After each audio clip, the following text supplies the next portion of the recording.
நீரினுடைய கோபம் தண்ணீரை எவ்வளவு தரணும், எத்தனை வேதிகளை போட்டு கலக்கி அந்த நீரை மாசுபடுத்தி கொடுக்கிறோம். நீரினுடைய கோபம், காற்றினுடைய கோபம், ஞாயிற்றுக்கிழமை உலகப்படுகிற உயிரினங்கள் வருவதற்கு ஆசை இல்லை, கோபம் என்கிறார். சாப்பிடுவது ஆசை இல்லை, அதற்கு முன்னால் கோபம். அதை நாம் சித்திரவதை செய்கிறோம். இரண்டாவது அத்தியாயம் அழகாக எழுதியிருக்கிறார். அங்குத்தான் இதை எழுதியிருக்கிறார். இந்த சுற்றுச்சூழல் இறைவனுடைய வார்த்தை. The Gospel of Creation, the இரண்டாவது சாப்டர். படைப்பு எனும் விவிலியம் இதை சொல்லணுமா?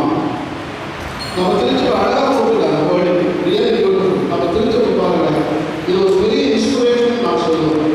ஆயிரங்கள் அழகாக இதை கண்டுபிடிச்சு இந்த வார்த்தை போட்டுருக்காங்க. ஏன்னா படைப்பு எனும் விவிலியம் இவையெல்லாம் இந்த புஸ்தகத்தை வாசிச்சுட்டு இதோட நின்னாதீங்க.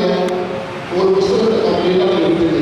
ராத்திரியில் போய் நீங்கள் படித்துட்டு நடந்ததால இல்லை வீட்டுக்கு வெளியே அந்த நட்சத்திரத்தை பார்த்து இந்த புஸ்தகத்தை வாசிங்க. விழுதா ஒன்றுமே வேணாம். அந்த ராத்திரி இருட்டாக பாருங்க, அந்த வாரம் லைட்டெல்லாம் ஆஃப் பண்ணுங்க. டார்க்னஸ் தியானம் படிங்க, இருட்டை மட்டும் படிங்க. அந்த இருட்டில் தான் ஒளி இருக்கு. எல்லாமே இருக்காது.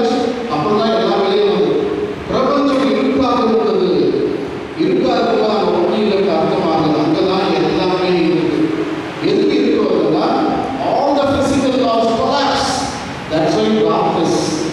டார்க்னஸ் தான் 95% இரண்டாம் வாசகத்தில் பவுலடிகளார் அழகாக நாம் எடுத்துக் கொள்கிறார். 95% நாம் பார்க்காத ஒரு உலகம். நாம் பார்க்கக்கூடிய பிரபஞ்சம் 5% தான். 5% நம்ம எல்லாத்தையும் பார்க்கலையாங்கிறாரு பவுலடிகளார் உலகத்தில். இந்த படைப்பு தான் யார் அதிபதி, யார் முதல் படைப்பு? Yes, Jesus Christ is the firstborn of all creation.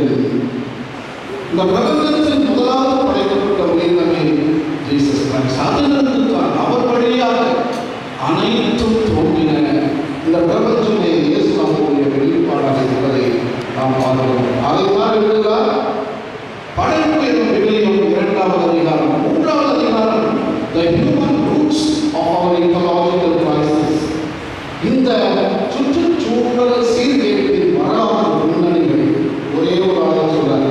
மனிதன் எல்லா தீமையை உருவாக்கிய ஒரே ஒரு உயிரினம் மனிதன்.